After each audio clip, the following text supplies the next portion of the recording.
Rupert, I'm so glad I finally am talking to you. I had so much outreach last week from the Rupert Bells fan club saying they needed to hear the UK's and Rupert's reaction to the state visit by King Charles. Do you mind if we do something a little different this week? Okay, well, we won't be going heirs. We'll be talking about the current king then, rather Yeah. than heirs and spares. Absolutely, because I think it's been a significant moment for the current king since the Queen. So I do think it was a pivotal moment in his reign as king. So I do think there's a lot to talk about, and the plus points I think that will come in terms of William going forward from what the king has done over the last week or so.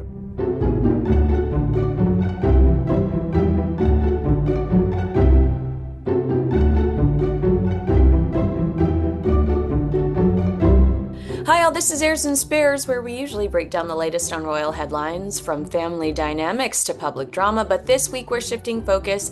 Instead of Harry and Meghan or William and Catherine, the Prince and Princess of Wales, we're turning our attention to King Charles on the global stage with a closer look at the recent state visit and what it reveals about the monarchy in action. I'm Kinsey Schofield. He's Rupert Bell. I heard your cries. I heard your demands that Rupert come back. He's here. Rupert, I can tell you that the reaction in the United States, like one of the words I continuously heard was blockbuster. This was a blockbuster visit, but that's American reaction. How did the media respond in the UK to the King's visit to the States? I know, obviously, you were up close and personal. You were in Washington and you got a real sense. And I think me looking from the outside is I think America was blindsided by it. They weren't expecting what actually happened. And I think, the reaction when we saw him giving the speech to Congress, the reaction to the state dinner, and everything else, the reaction from the crowds, wherever they went, I think it blindsided people because the royal family has been this unending soap opera of stories around Andrew, stories around Harry and Meghan, and everything else, the cancer and everything else, that actually we had something that surprised us all because the landscape going into it was writ with danger. And, it could have actually been an absolute, disaster if everything didn't play out right. But I tell you what, the people who put this together and everything that happened with the king obviously suddenly proving that he's comedy gold. I don't. They were pretty good gags that he came up with. The one about, well, if it wasn't for us, you'd all be talking French was just amazing. But the things like that Trump bell gesture. I mean, President Trump was left, I think, in himself probably slightly blindsided by everything that went on.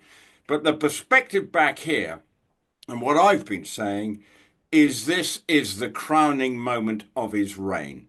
This is the big show that he was desperate to do. But of course, for the last year, it's been overshadowed with his own cancer diagnosis and his recovery. We don't know where it is, but my goodness me, if he is still not in remission, he didn't look like it. He put on one hell of a show, whatever was going on. So I think this was what he's lived for. This was the moment that we moved on from the Elizabethan era into the Carolean era, because this was his take on how you do a state visit. It was writ with danger, and perhaps we go into more of the details of the political side of it. But back here, I think the king, when he returned back to UK, would have probably got back to Highgrove or whether and went to sleep very contentedly with what he's achieved on behalf of his country over the past week. Mhm.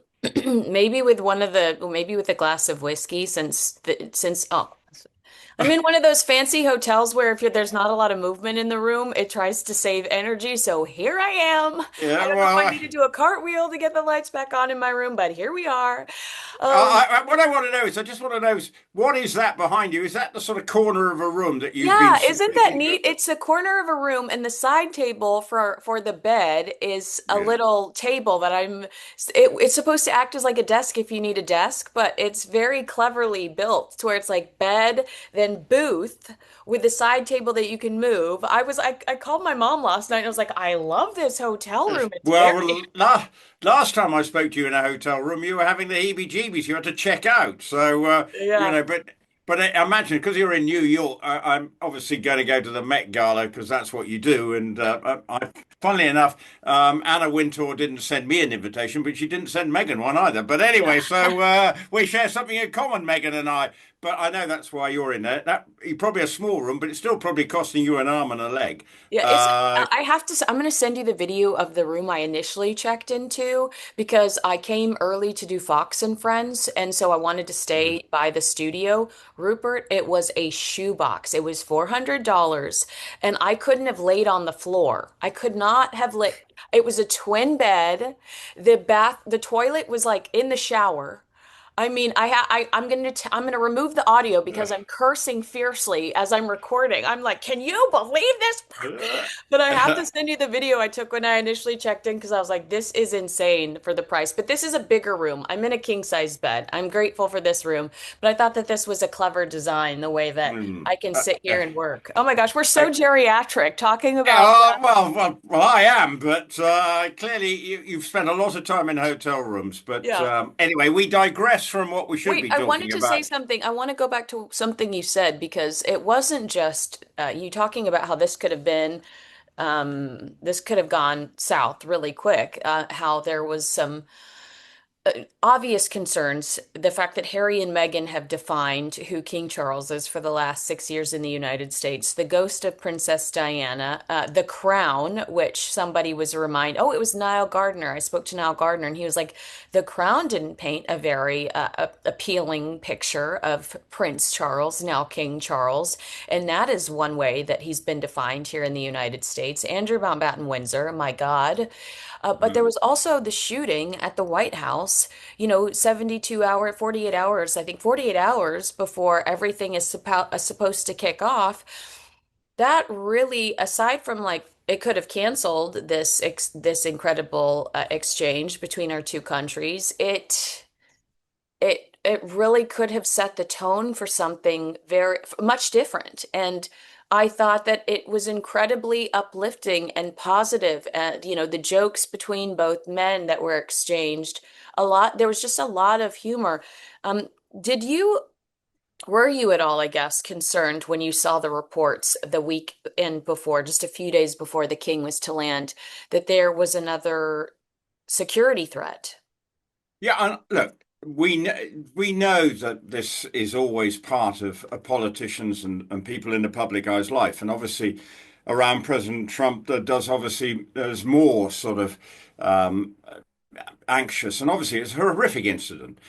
But the one thing about the royal family is the carry on element of it. Keep calm and carry on. And that was very much the mantra. Now, interesting your take of what America was concerned about, have the perception of the royal family, saying from the crown, which we know is just a bit of showbiz. Okay, it's based on the royal family, but the events were exaggerated to make a good drama, and a very good drama it made if you just saw it as a standalone. The other stuff obviously plays very importantly to the American public. Still, the Queen, the current Queen, the Queen consort, the element, that no one will ever be a Diana and all that. So America has a different take. I think the take we had going into it, aside from obviously the concerns with the incident that happened at the correspondence dinner, was that it was the political element that was really the concern. How did the king navigate through these incredibly choppy waters? What's going on with your room? Is it falling in or something? You got an I was trying earthquake to in New turn the York? lights on. I feel like we're having Yeah. a romantic rendezvous, but Oh, okay. Well, anyway, A virtual reality rendezvous. But anyway, more importantly, so it was the political aspect that I think was the concern here, because we know that President Trump and Keir Starmer, our Prime Minister, and his government in this country, Keir Starmer's government, do not see Trump as the natural bedfellow. They come up from a very different political spectrum. And that was going to be the area that was going to perhaps be the biggest problem here. How did the king pull off the sort of steadying these very troubled waters that we have between the two governments? So that was for me the extraordinary thing that the king was able to do. Now, that speaks to Congress, because that is your most august political institution. To have the privilege, it's a bit like speaking to the Houses of Parliament as a foreign dignitary in this country. It's a rare thing that happens. And to pull it off, but actually, if you listen to it, it is quite political. And that is the masterstroke of how he managed to get 12 standing ovations, I think it was, Yeah. when probably one side of the House may not have totally agreed with what he was saying, yet he was able to sort of, whatever political point he made some constitutional reference almost to the American Constitution, which he linked back to the Magna Carta from 1215 in that tiny corner of the Thames. I don't know whether you've been there near Windsor Castle, but next time you go there, you probably think it's a pretty unprepossessing kind of place, but it's just a field next to the River Thames. But if you go back to 1215, it was a significant moment. But those references to the Magna Carta set the tone for the Constitution. And I thought the way he interwove British and American history and what we both stand for was incredible. Now, who wrote that speech with the king was needs to basically be given the freedom of, given something by the king. And I'm sure there will be some quiet honours going to people who planned the trip, because that speech, of course, it was criticised by some elements, and there would be some saying it was a bit political.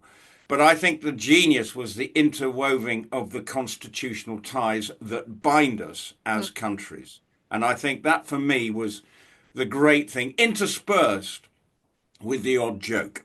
Yeah. And just doing it with a sort of charm. And the way he would sort of fumble his papers as he just sort of controlled the room, which is, it's an art. It's not an easy thing to do, is to control some pretty cynical people in that room who are jaded, wizened political figures, and it's a wild, occasionally American politics looking out seems a bit Wild West, Yeah. but he brought a sense of calm.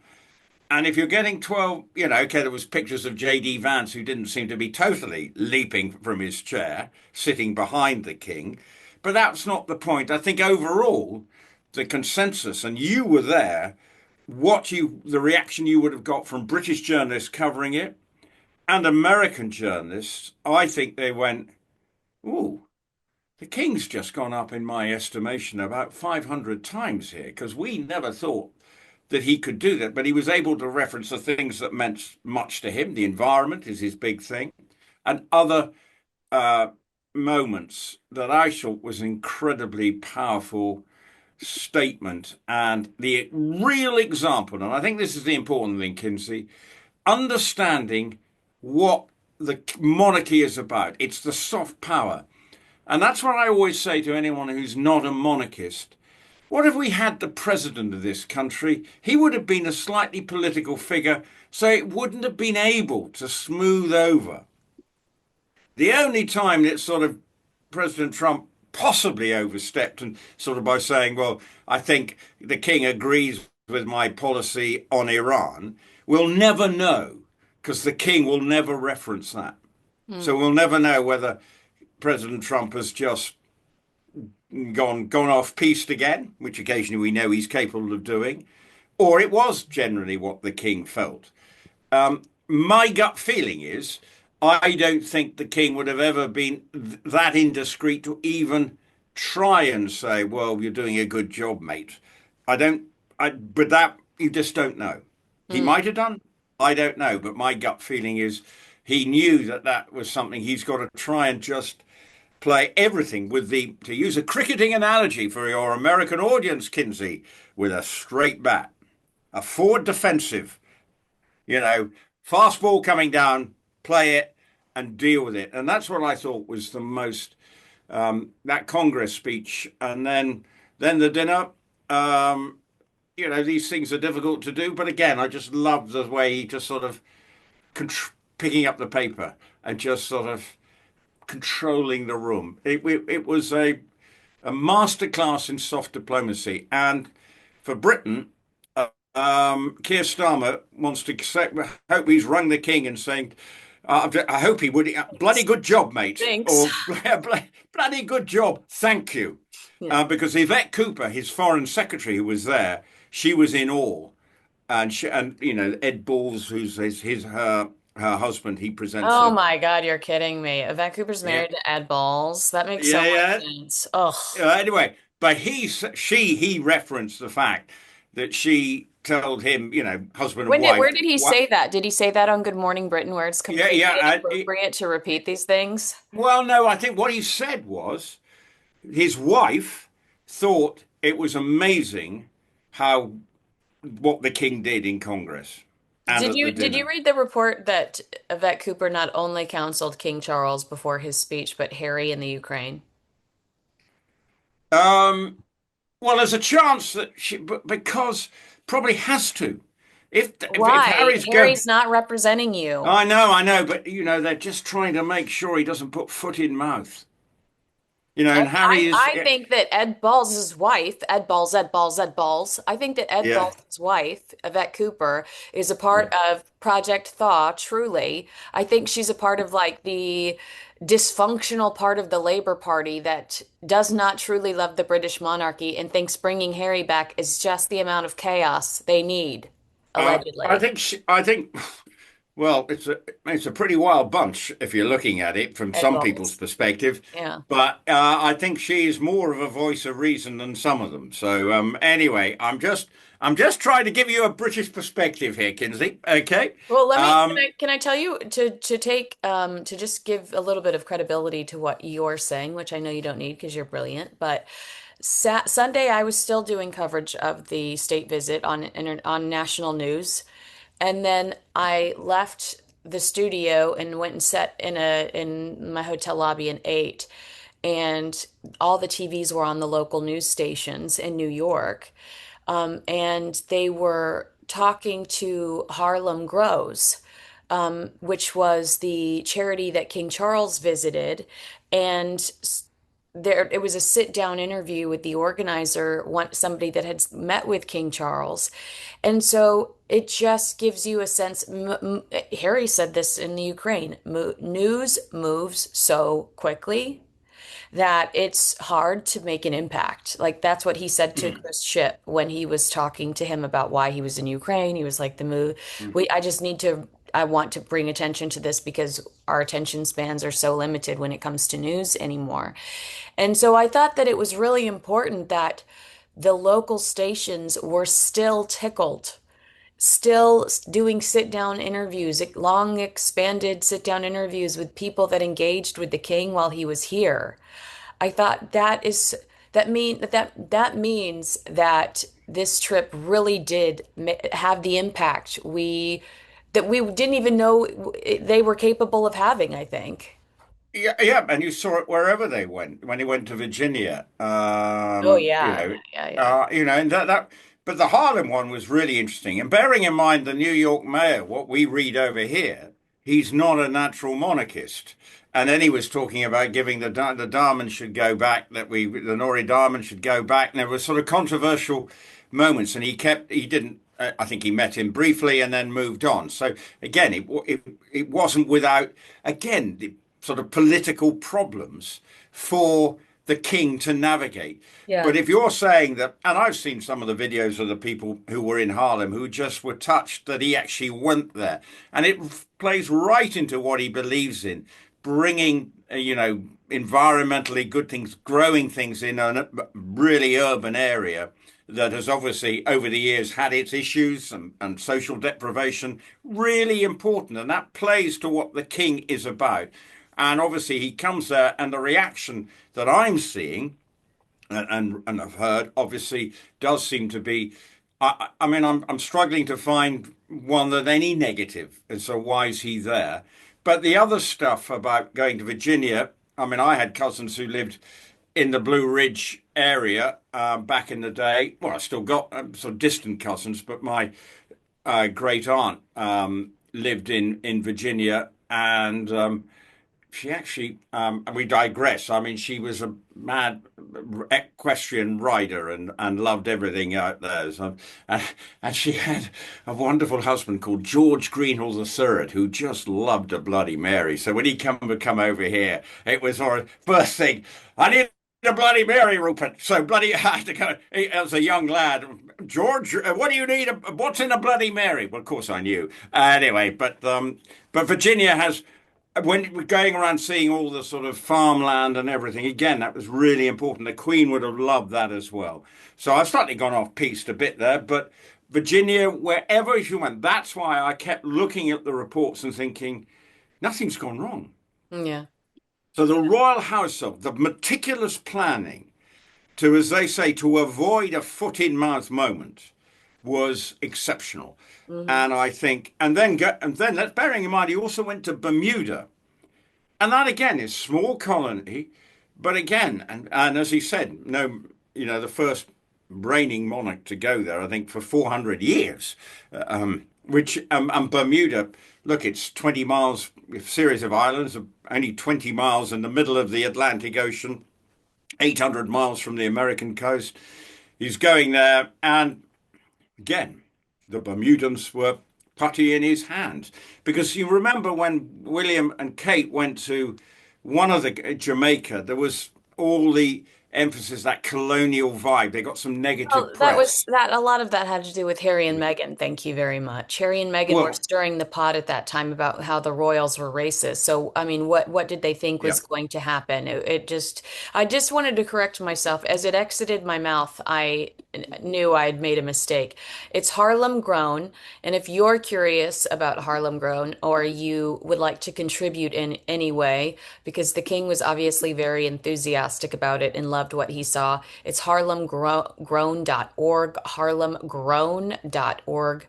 So wanted to correct myself there because I added an S in there that didn't belong. Okay. So, But that's if that's the only mistake you've made in your broadcasting this last week, then that's a pretty you can be pretty pleased with yourself. But I think no, I thought the whole trip was a significant moment for the king, and you know, future state visits that he should he go on will be plain sailing compared to what he had to go through in the build-up. I think it's the build-up that was putting so much pressure on him, knowing that every move was going to be and every word was going to be analysed because you were part of the media scrum that was there. It was a pretty big deal. There was a lot of people analysing every word, and I'm sure that speech on American television was analysed ad infinitum for its, what, did it was it divisive? What, I don't, but you probably know, and I think it's important. Has the royal family come out with all guns blazing in the sense of a new sense of identity for with the American public and particularly for the king, that he is now an elder statesman with a gentle hand on the tiller, offering sage advice. Remember, he's younger than President Trump. yeah. That's another point you've got to remember. He is a couple of years younger. And sometimes people don't like being told what to do by the people younger than them. And so the whole thing, so that probably helps them because they're of similar age. It may help them bond. Um, and, and clearly the Camilla and Melania got on very well. The bee thing, I mean, who knew? I'm a great advocate of honey, Yeah, and I eat do. your local honey, and it's all good, that. So, I mean, you know, obviously the news cycle in America can be an ever-changing, fast-moving one because you never know, you know, what might next appear on Truth Social. But from our perspective, the week of the King or the 4 days in America, with the couple of days after, which Queen Camilla didn't go to, just him, um, was nothing short of giving the royal family the best headlines they've had for a long time, and probably unsettling a lot of maybe even the Republicans in this country. Because actually, what are you going to Is say? Ed Balls okay? Well, no, I never knew him as a sort of where I do know. Obviously, there is a. I know. I think he's okay. I just like saying Uh, it. I I, just like saying Ed Balls. I, 'Cause I had no well, idea no. he was married to Yvette Cooper. That blows my mind. I've been talking about Yvette Well, Cooper quite a bit she lately. should call herself Mrs. Balls. She should. But I think that She's probably Mrs. Balls in my book. yeah, but that probably avoids the headlines that probably if she does have a balls up somewhere along the line, you don't probably want that. But anyway, we digress. But I do think that was the most significant part of it. It showed that. What about this? Balls in Harry's court. Okay, quite good actually. Thank Quite good. Spontaneously thinking of a Ed Balls headline. I think. Well, I don't know whether he's in Harry's court, Well, but what I would. Yvette Cooper is because she Well, is counseling him on these international faux tours that are inappropriate. I did have well, somebody that's on the board of the Halo Trust kind of smack me down and say, he told me like, while I can't stand Harry, I love being on the board of the Halo Trust and I love what the Halo Trust does, so I can't criticize Harry when he's doing things for the Halo Trust, which I totally get. And, I said, all right, well, I will always stress when Harry's doing something from the Halo Trust that the Halo Trust is an incredible organization. uh, But, uh, so is Invictus, so is Cenobale. But there is one issue there's a pattern when it comes to those things. There's one issue, and I think that that's yeah. Prince Harry's attitude. But I digress. But more importantly, when you were looking at the king, the crowds that turned out, that's a royal tour. Mhm. That's what matters. You saw the other two going to Australia. If they were still part of the royal family, it would be a proper royal tour, and I would have thought the crowds would have come out, knowing they were representing Britain, and so therefore it gives it a different vibe. And when you think the king was going to a country that doesn't believe in titles, is a meritocracy, has its own constitution. No one has a title. I think it was the love and affection. I think must have surprised him. I think it's even surprised you. Now you are always going to be on the monarch side because it's in your DNA. What? You're going to be. What? There's a surprise. I'm stating the bleeding obvious here, Kinsey. But the point is, I think America, the doubting Thomases out there, as you referenced, the sort of negativity, because they've had to deal with it. And obviously, the news cycle about the royal family has been dominated by Andrew, who I think, I'm not saying he's right, he does seem to be, as we've referenced before, the low hanging fruit that is the easy stick to beat. I'm not condoning anything he's done. So Weren't don't. you so annoyed with all of the questions about why the king and queen wouldn't meet with Epstein's victims? I said, "What?" I said, "That's impossible. There is an active I had to say this a thousand Yeah. times. There's an active investigation going on. It's the king that prosecutes in the UK, not the people. The way it's the people verse, it's the Uh, king verse. uh, If the king or the queen were to meet with any of Epstein's victims, it could jeopardize an multiple active investigations. How is this not computing for some people? well, because often people's views of news stories are very black and white. There's no grey. And when you actually have to get to the intellectual side of this, what's going on. And I have like so many, we all have the deepest sympathy for all the victims of anyone caught up in the Epstein scandals. But if there is a due process, that due process has to be done correctly. And it's not the king's place. Look, he did make a gentle reference to, we must reach out to victims of social violence. We know that's a cause that's deeply passionate to the Queen. And she referenced that and I think we talked about it I don't know whether you know, when she talked about it to someone I know closely, John Hunt, whose wife and two children were brutally murdered and in a domestic violence scenario, that she came out with her own issues. So she's fully aware. She's not naive. And actually, this has been one of the great things that she's been promoting is violence against women and sexual abuse. And she's quite open about it. But they didn't need to do that. That wasn't the time or the place. There was another agenda here, which was it's not above because it's also significant. But if you see, you can't. There was only 4 days, and the reference had to be, we've got to sort out the big picture between the two countries. Now, Us it being, could, but us being allies and this in us yeah, protecting each other is incredibly important. yeah. I do understand why that was a priority. And the given everything else that's going on, the global shenanigans, which I'm not trying to trivialize it, but it is, it's a lot of Well, you unsettled. just in your country, the terror alert was just raised. Well, Like yeah, we had this incident with anti-Semitism and everything.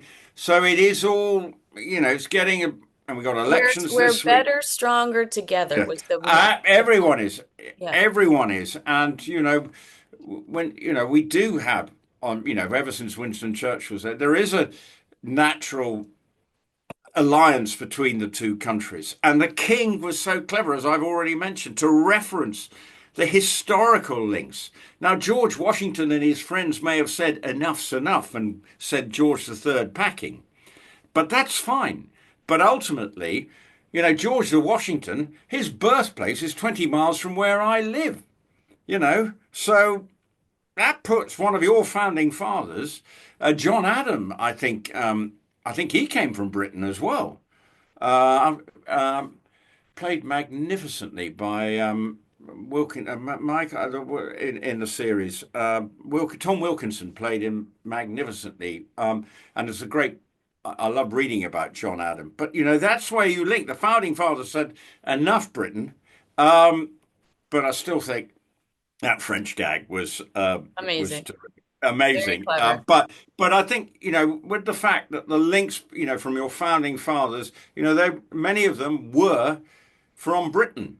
So the links go from there. They decided we didn't want, and quite rightly, one of the reasons they may have left the country, they didn't like the system here, set up their own. It was fraught with difficulties. The French were at it. The British were trying to, it was all pretty complicated. But ultimately, the King's speech referenced the historical things that unite us, and there are more things that unite us than don't. And politicians come and go, but the history between this country is, I think, indelibly linked. It's always had rocky moments. Bearing in mind, both world wars, America didn't join straight away. And President Roosevelt, he wanted to join straight away, but he had to somehow win over the American politicians who were definitely in this is Europe's problem. And so it was quite interesting what President Roosevelt did and the Lend-Lease deals. I mean, he was clever, but he took time. And ultimately, it needed Pearl Harbor to happen for that to actually ignite America's full involvement in it.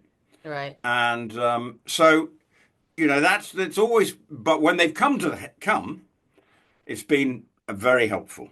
Yeah. You Well, tell know, me tell me how you interpreted this trip for Prince William going forward, because you'd said something interesting to me off camera about how this has paved a way a bit for but Prince William. you remember when the king ascended to the throne, that he almost referred to the fact that he is the baton holder. He knows with his age that he's not going to be king, you know, like his mother. He's just not going to. Historically, it's not.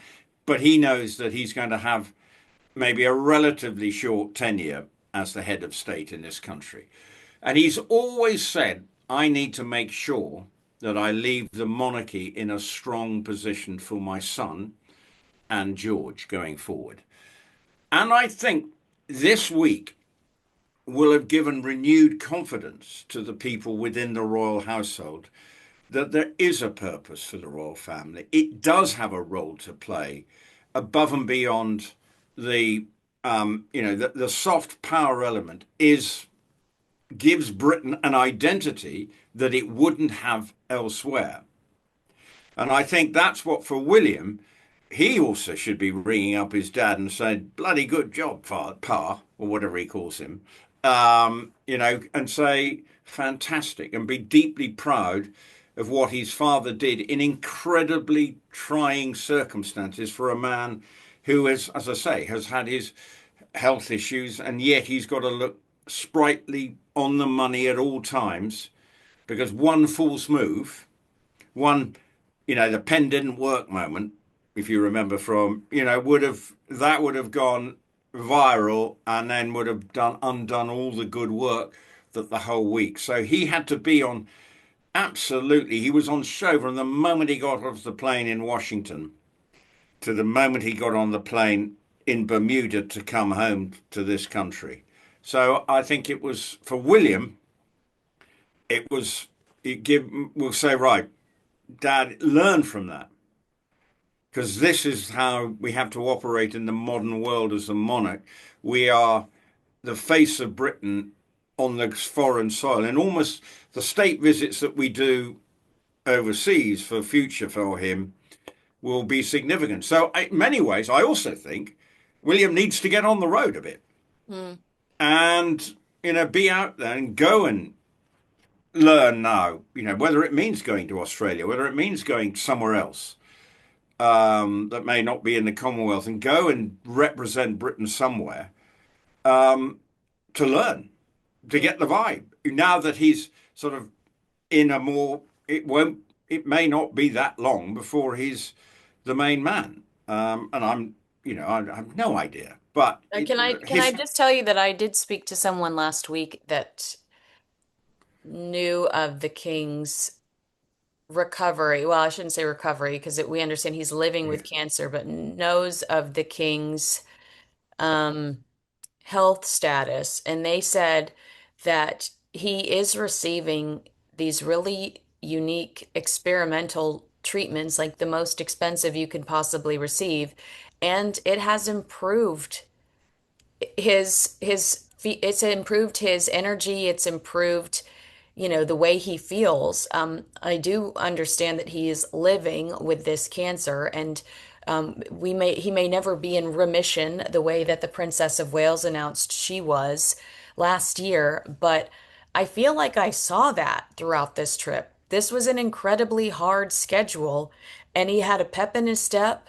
I never saw the man yawn. yeah. He seemed energized and excited for every encounter, and he made a really great impression on everyone that he came in contact with. And bearing in mind, he's flying jet lag. My wife's in America at the moment, and she's always texting me at 4 o'clock in the morning from America because obviously she's on jet lag. And you think, well, presumably, did he not, sleep? His sleep pattern was probably disturbed. Was he waking up at 4 o'clock in the morning and not getting back to sleep, knowing, so it takes time. Yet he's on a 4-day visit. He's in, 77, and that's why I think you've got to give him big kudos, big up. And just really, you hope that without all the political stuff, because it's going to get lost, because our news cycle has moved on again away from that. It dominated last week, but we've got elections, significant elections, and there's debates about leadership, potential leadership contests, and the setup here. But I hope when people reflect on it, it will be seen as a good thing. And for William, and also, I wouldn't mind a little reflection in Montecito, Hmm. but that reflection will be one of raging, well, particularly from one side of it, and saying, I still want to do a royal visit and all that sort of stuff. And I keep reading about they still want to be all these quasi royal visits. Well, if Australia's anything to go by, they need to take a pull on that pretty quickly, I Well, would if you suggest. read the People magazine article and cover that conveniently dropped inappropriately, in my Yeah. opinion, in the middle of the state visit and on the same day as Prince William and Princess Catherine's 15th wedding Oh, anniversary, then they deem the Australia tour a great success and they plan on using it as the template for um, further tours. I think Africa is not in the article, but someone told me that Africa's on the agenda. Oh my gosh, that would be yeah. so crass to see Meghan Markle standing next to malnourished children Oh, with the outfit available on her app within oh, seconds. well, you hope she'd learned a lesson from Australia. The yeah, this is the thing. We saw lovely pictures of Charlotte. Actually, I gave you a cricket reference earlier. If you see her that when she was bowling in that video, that's cricket. Okay, Oh, and it's really good because women's cricket is growing in this country, and she's gone to a co-ed school where I used to play cricket against that school, but there were no girls there when I was there. But it's great to see that, they're not just being shoehorned to go and play rounders as it used to be back in the day. Now they're playing proper cricket, and I thought it was quite a good bowling action. So I was quite impressed. Lovely video of her. And okay, they've obviously had a lovely holiday in Cornwall because we saw the drone shots of that picture of them lying on a beach somewhere or whatever. But as you're absolutely right, cynical as you like, Meghan says, right, I can't have William and the King and everyone getting a free pass this week. And wedding anniversary shots, remembering what happened 15 years ago and all that stuff. Um, it's with the headline Prince Harry making his own rules. yeah, Well, then take away his title. Then take away his title. If yeah, he's not going to abide by the standards that Queen Elizabeth instructed him, then take away his title. yeah. Making But his own rules, my butt. he's not a member of the royal family. Okay, this has been a lovely. I'm starting to feel the heat rising in me again as I start Well, to don't forget think. he told Chris Ship he is. He is a work. He said to Chris Ship, "I am a working member of the royal family." But he's working, but that he's playing with words because he's not a member of the royal family. He is working, but he is not working as a member of the royal family. He's working as a private citizen. And that's a big, big difference. He wants all the trimmings of that. And I'm sorry. And of course, there were also talks that Meghan's father has come back to have a prosthetic leg fitted. So again, they're trying to some distraction going on there from that, which Megan was uploaded a video in the chicken coop with mm, Lily, and then all the headlines were like, "Oh my God, look at mm, mm. Princess. We're Americans. Lily's American accent." It's like, how the hell do you think she's supposed to talk? She's in America. And the next thing that got my goat, forget the chickens, was she's flown to Chicago to go to a christening. Who does that? The members of the royal family don't put out a press release if William's going to have a family lunch and go to a christening of a friend of his or theirs, which I'm sure they do all the time. They But do. they don't put press releases or photographs out about it. But Meghan does, and that's wrong. Because who cares? She's just doing what right-minded people should do. Go and see and Where going to are you Chicago. seeing this? I'm not seeing this christening Well, story anywhere. well, I saw it yesterday. Well, maybe I'm wrong, but I definitely saw this christening story. You've got your head in the Washington shed or New York Met Gala, but I'm I not found seeing this. it Well, anywhere. I found an Chicago. Instagram christening. Go christening someone she was at college with. Well, that's the story.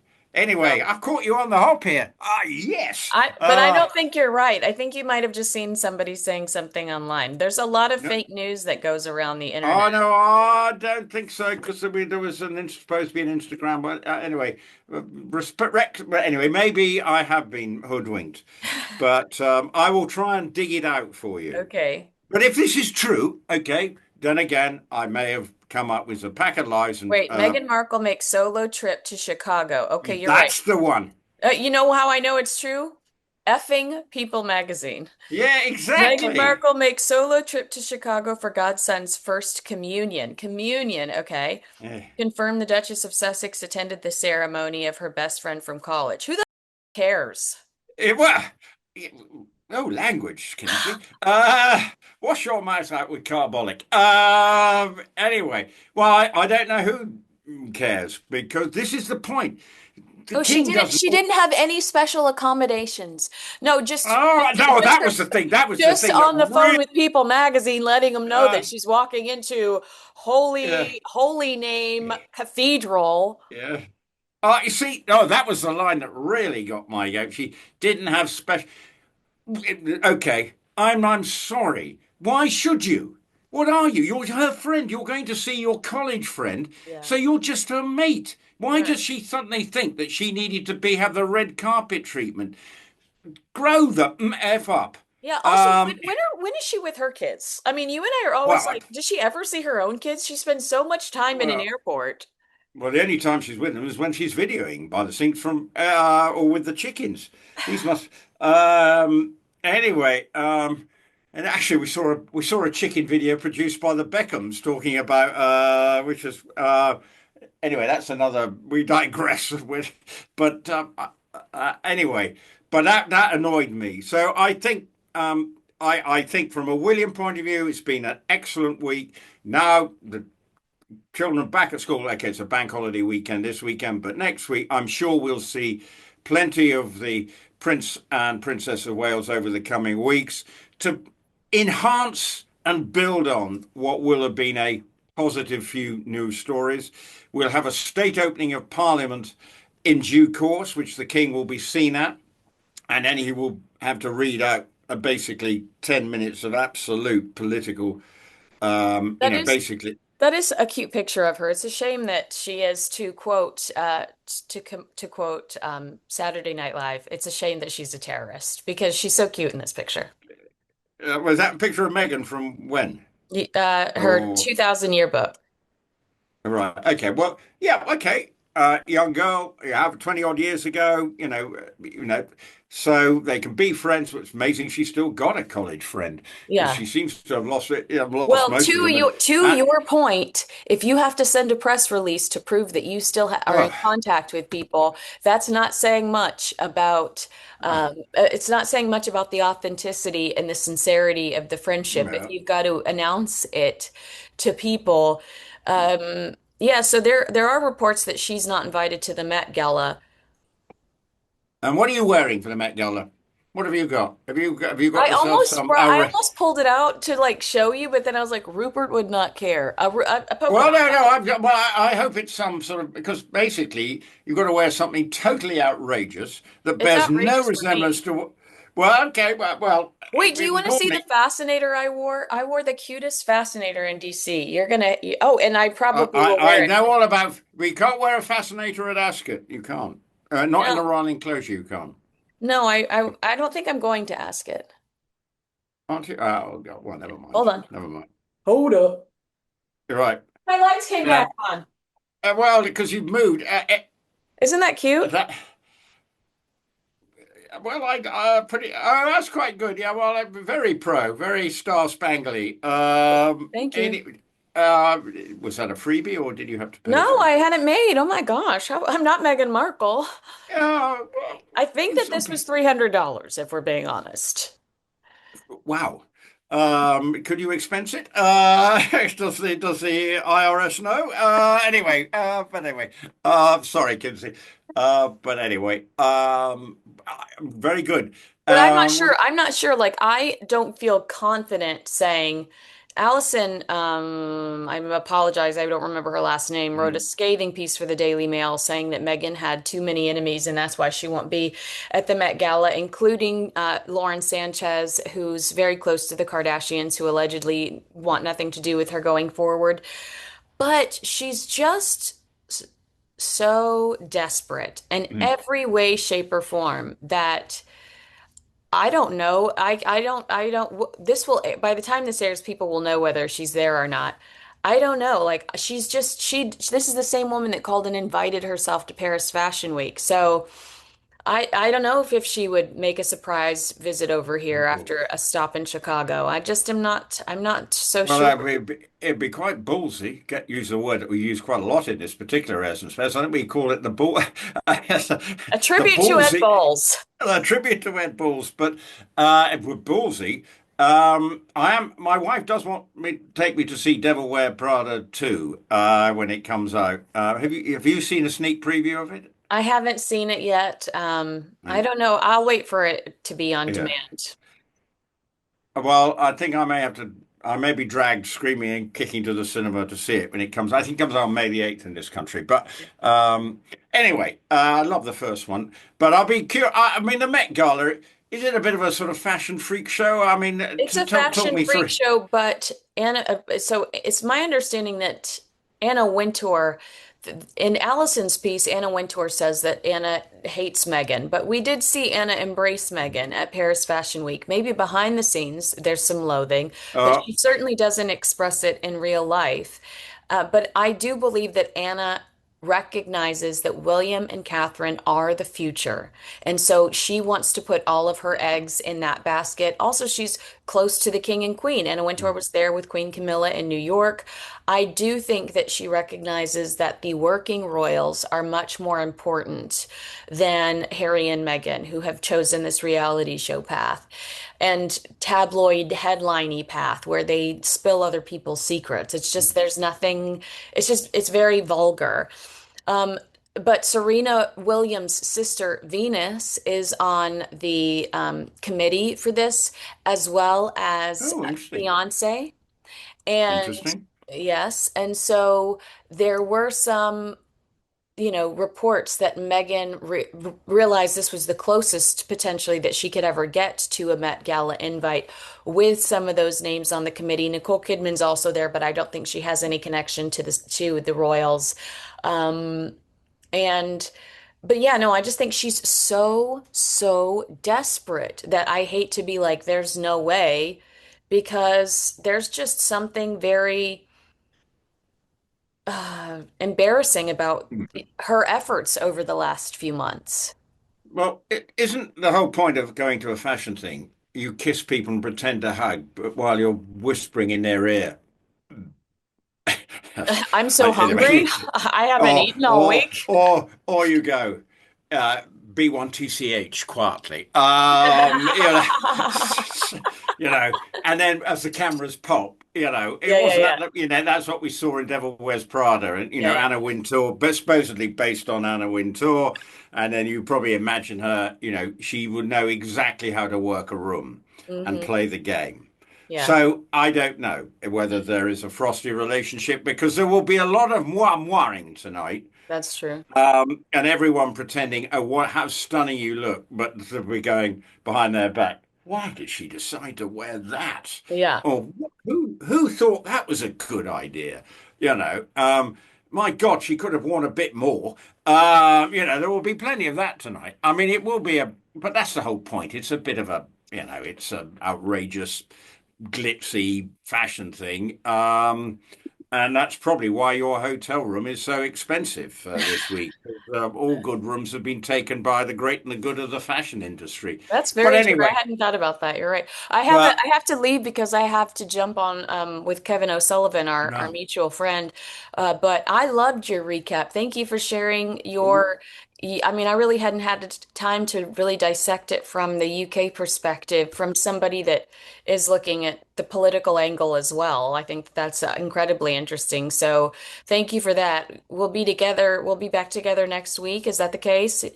I'm prepared. I'm going to look at the Met Gala, and we'll be no doubt talking about that. But hopefully, more good news about the King, more good news from William and Catherine's point of view, and Harry and Meghan will have learned a lesson or two. The latter, well, the last thing probably won't happen. But We're not see you very next week. confident in. Yeah. Enjoy the gala. All right. Thanks, everyone. Agree with us, disagree with us. Let us know in the comments below. Make sure you like, subscribe, and share this video with a friend. Thanks for watching.